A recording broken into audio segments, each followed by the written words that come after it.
اس پہ investigation order کر دی اس بک کے کنٹینٹس پہ. یہ پتا کیا جائے کہ زیرو پیشنٹ کہاں تھا, یہ کیا واقعی نیچرل یا مین میڈ ہے, اور یہ کہاں سے شروع ہوئی.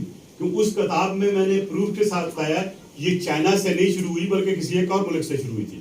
اس ملک سے کتنے سیاح کس جگہ گئے تھے اور ان کا پہلا ٹیسٹ کہاں ہوا تھا. اور دوسرا میں نے کوشچن کیا, very friendly question to mister Bill Gates, کہ بھائی آپ نے 2015 اور 2018 میں کہا تھا کہ ایک وائرس آئے گی جو ملینز آف لوگوں کو مار دے گی. تو میں نے ایک بڑا سویٹ سا کوشچن کیا, میں نے کہا آپ کے پاس کون سی ڈیوائن چیز تھی یا کوئی ڈیوائن نالج تھا جس پہ آپ کو پتا تھا کہ یہ وائرس آئے گی. انہوں نے اکنالج کیا میرا وہ جو لیٹر تھا, جواب نہیں دیا, لیکن کچھ دوستوں کے تھرو یہ میسج ملا کہ اس کو نہ اٹھائیں. اس میں ایک پاکستان کی شخصیت بھی تھی. بہرحال آئی ڈڈ ناٹ اسٹاپ, میں نے اس کو کمپلینٹ کا حصہ بنایا اور میں لکھتا رہتا ہوں.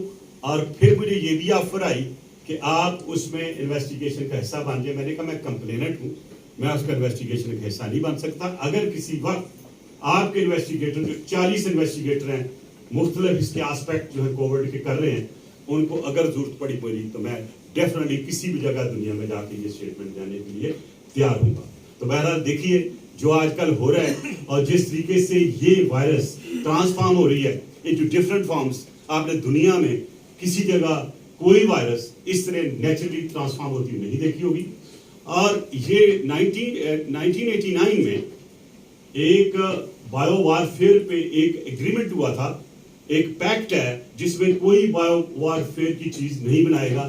لیکن آپ نے دیکھا ہے کہ سب سے زیادہ جو اس وقت ورلڈ ہے وہ بایو وارفیئر کی طرف جا رہی ہے, کیمیکل ویپن کی طرف جا رہی ہے. عراق میں کیا ہوا, کردستان میں کیا ہوا, پیلسٹینیوں پہ کیا ہو رہا ہے, کیا ظلم ہو رہا ہے ان کے اوپر, کیا کیمیکل جو ہے وارفیئر نہیں ہو رہا ہے. لیکن وہی کہتے ہیں کہ غریب کی آواز دب جاتی ہے اور ورلڈ وار کی آواز بڑھ جاتی ہے. 9/11 ہوا تو پوری دنیا ہل گئی, لیکن جب کشمیریوں پہ ظلم ہوتا ہے کوئی نہیں بولتا. جب آپ کے پیلسٹینیوں پہ ظلم ہوتا ہے کوئی نہیں بولتا. لاشیں بکھیر دیتے ہیں, ہاسپٹلوں کو تباہ کر دیتے ہیں. اور جو کچھ یمن میں ہو رہا وہ بھی آپ کے سامنے, ہمارے ویسٹ سامنے بیٹھے ہوئے ہیں. میں یہ سمجھتا ہوں کہ مسلم امہ اس کو سوئی ہوئی ہے. مسلم امہ کو جگانے کی ضرورت ہے. ہم مسلمان تو کہتے ہیں, لیکن مسلمان ہونے کی حیثیت سے جو فرض یا جو فرائض ہمیں اسلام نے اپنے بھائی کے لیے دیے اس پہ عمل نہیں کرتے. اب میں لاسٹ میں یہ کتاب جو ہے یہ میں نے اس لیے لکھی کیونکہ ایک میں چھوٹا سے انویسٹیگیٹر بھی تھا اور بہت سے کیسز میں نے انویسٹیگیٹ بھی کیے. اور اس کے بعد آپ کو یہ بھی پتا ہے کہ میں اس ڈپارٹمنٹ کا ہیڈ بھی بنا, تو میرے نالج میں بہت سی چیزیں آئی اور بصیرت انٹیریئر منسٹری میرے پاس بہت سی چیزیں دیکھنے کو آئی. تو میں نے فیصلہ کیا کہ میں اس کو اپنے سینے میں نہ رکھوں. زندگی موت کا نہیں پتا ہوتا, لیکن یہ میں ایک ہسٹورک بک ضرور لکھ دوں جو کہ ایک ریفرنس بک بنے گی ان فیوچر. اور اس بک میں آپ کو ہر وہ چیز ملے گی وہ جو کبھی آپ نے ذہن پہ سوال کرتے تھے کہ لوگ کہتے ہیں بی بی کے قاتل نہیں پکڑے گئے. اس میں آپ کو پتہ لگے گا بی بی کے قاتل کیسے پکڑے گئے, ان کو کورٹ سے کیسے سزائیں ہوئی اور وہ کیسے وہاں سے نکلے. اس بک میں یہ بھی ملے گا آپ کو کہ کون ملنے آیا تھا اور کہاں ملا, اس کا ہینڈلر کون تھا. اس بک میں یہ بھی ملے گا کہ ٹی ٹی پی کا جو ہیڈ ہے شاہ ولی, اس نے بھی کہا کہ ہاں ہمارا ہاتھ تھا. اور ایک اکرام اللہ جو سیکنڈ سوئسائڈ بامبر تھا جو چلا گیا. اب کویسچن یہ ہے کہ ابھی ریسنٹلی ایک امریکہ کی نیوز نے کہا کہ ایک ایجنسی ہے امریکہ کی, اس نے بی بی کے مروانے میں ان کا رول ہے. تو یہ میں نے گورنمنٹ کو لکھا ہے کہ یہ چیز ان نوٹس نہیں جانی چاہیے اور امریکہ سے پوچھنا چاہیے کہ یہ اخبار ہے, اخبار بھی چھوٹی نہیں بڑی اخبار ہے, ان سے پوچھا جائے کہ انفارمیشن کہاں سے آئی. اور ابھی تک لیاقت علی خان کا جو معاملہ تھا, کس نے اس کو مارا تھا ہم سب جانتے ہیں, اور کتنے دہائیوں کے بعد ان کی چیز, ان کے مرڈر کی بیسک وجہ کیا تھی وہ آپ کے سامنے آئی. شہید ذوالفقار علی بھٹو کو کیسے لٹکایا گیا, ان کا جوڈیشل مرڈر کیسے کیا گیا, کس وجہ سے کیا گیا, وہ بھی آپ کو بعد میں پتہ چلا. اس میں جوڈیشل مرڈر جو ہے بھٹو صاحب کی تفصیل ہے, اس میں محترمہ کے کیس کی پوری تفصیل ہے. اس کے علاوہ جو شاہ نواز بھٹو صاحب جن کو کین میں شہید کیا گیا تھا, اس کی تفصیل ہے پوری کیس فائل کی، کیونکہ اس کو میں نے پوسٹ مرڈر انویسٹیگیٹ کیا تھا اور خود فرانس میں جا کے کیا تھا. میرے ساتھ کچھ ایف آئی کے آفیسرز تھے. پھر اس میں آپ کو مرزا بھٹو شہید کا بھی اس میں آپ کو ذکر ملے گا. اس کے بعد بہت سے ایسے واقعات جیسے پاکستان میں بڑا بدنامی کے باعث بنے، لائک جب Singapore air line hijack ہوا تو پاکستانیوں نے کیا، اور وہ ایسے لگ رہا تھا جیسے ایک پارٹی نے، یعنی پاکستان پیپلز پارٹی نے کیا. میں اس وقت بالکل انڈیپینڈنٹ تھا، میری کسی پارٹی سے افیلیشن نہیں تھی. The F I A I investigated against Mian Nawaz Sharif. I investigated against my party leadership also in this case. اور اس میں ان کو ایگزانوریٹ کیا. اور اس وقت کے جو میڈیا کے دوست ہیں، آج کل کوئی ایم ڈی ہیں چینلز کے بڑے بڑے، ان سے پوچھ لیجیے، کنفرم کر لیجیے گا کہ I have always stood for the rights and stood for the truth. وہ بھی اس میں موجود ہے. اس میں ڈیش یوسر رمزی کا ہنٹ کیسے ہوا، اور ایک چیپٹر میں نہیں لکھا، وہ میں لکھوں گا. ایک آرٹیکل لکھا تھا آسٹریلین نیوز پیپر نے، from hunter to hunted, and to your surprise وہ آج میں پہلی دفعہ میڈیا کے سامنے بتا رہا ہوں فار دا فرسٹ ٹائم کہ میں امریکہ گیا. جب میں ایگزائل میں تھا تو I was stopped on the first stop, تو دوسرے اسٹاپ پہ لے گئے، دوسری جگہ چیکنگ پہ. تو تھوڑی دیر کے بعد میرے ہاتھ میں ہتھکڑیاں تھیں اور پاؤں میں شینکل سے. میں نے کہا واٹ از دس؟ کہتے you are the top most terrorist of the world. It was bit of shock for me. تو خیر مجھے وہ لے کے گاڑی میں بٹھا کے دوسری بلڈنگ میں لے گئے، اور جاتے ہی مجھے جا کے چیئر کے ساتھ دوبارہ ہینڈ کپ کر. رات کا وقت ہے، اب کوئی 12:30 کا.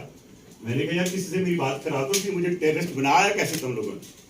خیر نارملی میرے پاس ایک ٹیلی فون ہوتا ہے چھوٹا سا جو میری جرام میں ہوتا تھا. میں باہر نکل کے فون کیا اپنے وکیل کو، باتھ روم میں گیا ہوں. میرے بھائی چھوٹے خالد بیٹھے ہوئے، یہ بھی اس کو ادھر تھے. میرا ایک باجا تھا جاوید، وہ بھی ادھر تھا. تو میں نے بعد میں فون کیا وکیل کو کہ یہ میرے ساتھ ہوا ہے. محترمہ کو میں نے فون کیا لیکن پورا نہیں کر سکا، میسج میں کر دیا ان کو. بہرحال رات کو کون اس کو ہیلپ کے لیے آتا. بہرحال مجھ سے انہوں نے کہا جی آپ اسٹیٹمنٹ دیں. میں نے کہا آپ لوگوں کو اسٹیٹمنٹ نہیں دے سکتا. میں یہاں سارے مسلمان دیکھ رہا ہوں، سارے ٹیسٹ لگ رہے ہیں. تو آپ اس طرح مجھے کیا ہے کہ میں ایک سینئر ایف آئی اے کا ٹاپ ہیڈ جس نے ٹیررزم کو روکنے کے لیے اپنی زندگی داؤ پہ لگائی، اس کو آپ ٹیررسٹ کہہ رہے ہیں. میں آپ سے کوئی بات نہیں کرتا ہوں، برنگ سمبڈی سینئر. تو کوئی سر 5 بجے قریب ایک سینئر موسٹ بندہ ان کا آیا.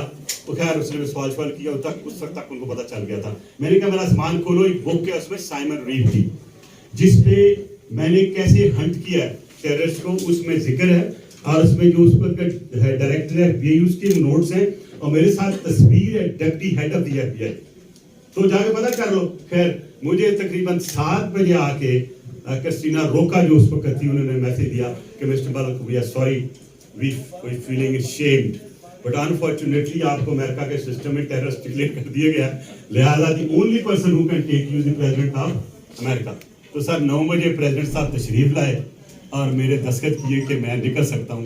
دس is the system, how weak system they have, that a former head of the intelligence FIA was actually captured, was all detained, and something I've mentioned not fully in it, but میرا جو دوسرا volume آئے گا اس میں بہت سی ایسی جو blunders ہیں اس کے متعلق میں ذکر ہوں گا. لیکن میں یہ ضرور کہوں گا کہ پاکستان ایک سے پوری مسلم امہ کی بڑی ہی وابستہ ہیں امیدیں. I hope we all work for Pakistan, we work for مسلم امہ، اور آنے والی جنریشنز کے لیے ہم اس انداز سے کام کریں کہ ہمارے لوگوں کو تکلیف نہ ہو. نہیں تو ورنہ بہت سے افغانستان بنیں گے، بہت سی دوسری جگہ بنے گی، اور پتہ نہیں کتنے لوگ ہمارے شہید ہوں گے، اور پھر ان کی ٹانگ اونچی ہوگی کہ ہم نے یہ کیا. اور فائنلی میں یہ کہوں گا جو میری اسیسمنٹ ہے کہ ملا بردر جو ہے وہ ایک سیکنڈ پارٹی کی حیثیت سے میکن سے انڈرسٹینڈنگ کر چکا تھا، اور یہ بالکل طے تھا کہ 31 کے بعد وہ جائیں گے، اور 31 کے بعد ہی وہ کابل میں انٹر ہوں گے. لیکن میں نے 2 مہینے پہلے اپنی اسیسمنٹ میں کہا تھا نہیں یہ فلاں ڈیٹ کو اندر چلے جائیں گے. وہ گئے اس لیے کہ جو حقانی نیٹ ورک ہے انہوں نے اپنا ایکشن لیا اور دے ٹوک اوور کابل. دیٹ مینس وہ پوزیشن میں لے لیے. اسی لیے میں نے کتاب لکھی تھی، وہی ہنٹر ٹو ہنٹڈ ہو گئے. حقانی جن کو ساری عمر وہ ڈھونڈتے رہے، ساری عمر ہمیں ڈو مور کا سبق دیتے رہے، آج وہی حقانی کے ساتھ بیٹھ کے یہ اگریمنٹ بھی کریں گے.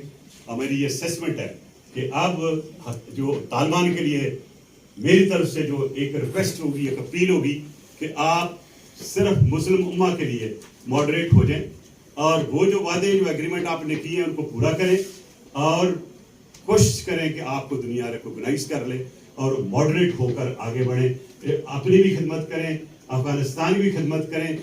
جس انداز سے افغانستان نے مار کھائی ہے, 80,000 لوگ ہم نے شہید کیے. اور یہ بھی میں بتاتا چلوں کہ یہ لوگ جو کہتے ہیں کہ جی ہم نے وہاں پہ گئے, نو, ہم نے ڈیفینس ضرور کیا اور اچھا ڈیفینس کیا. I have never hesitated to give the credit where it is due. میں یہ سمجھتا ہوں کہ آرمی چیف جنرل باجوہ نے اس میں بہت اچھا رول کیا. اپنی جو ڈاکٹرین تھی ان کی, باجوہ ڈاکٹرین, انہوں نے جو 2 کام فینسنگ کے فینس لگانے کا کیا اور اپنا ڈیفینس کیا, وہ آج کامیاب ہے. مودی وار ڈاکٹرین میں جس میں انہوں نے افغانستان میں امن نہ لانے کی کوشش کی, ہر چیز کو سیبوٹاج کیا, وہ کہتی ہے مودی وار ڈاکٹرین جس میں میں نے یہ سب کچھ بھی لایا یہاں پہ. تو I am really grateful to almighty Allah کہ ہماری ڈاکٹرین پاکستان کی کامیاب رہی, ہم ڈیفینس میں رہے, ہم نے ہیومینٹی کی مدد کی, اور انڈیا نے قتل و غارت کی اور لڑائی جھگڑا اور ڈس انفو لیب کے بعد, اور جو کچھ پاکستان میں تھرو کلبھوشن یادو کیا ہے, اب وہ تو پردے میں نہیں رہا, سب کو پتا ہے. میں یہ ضرور کہوں گا, دنیا کو میسج دوں گا, let's move forward, work for the peace, as peace is the necessity and bullet is no solution for any problem. Thank you very much. Pakistan Zindabad.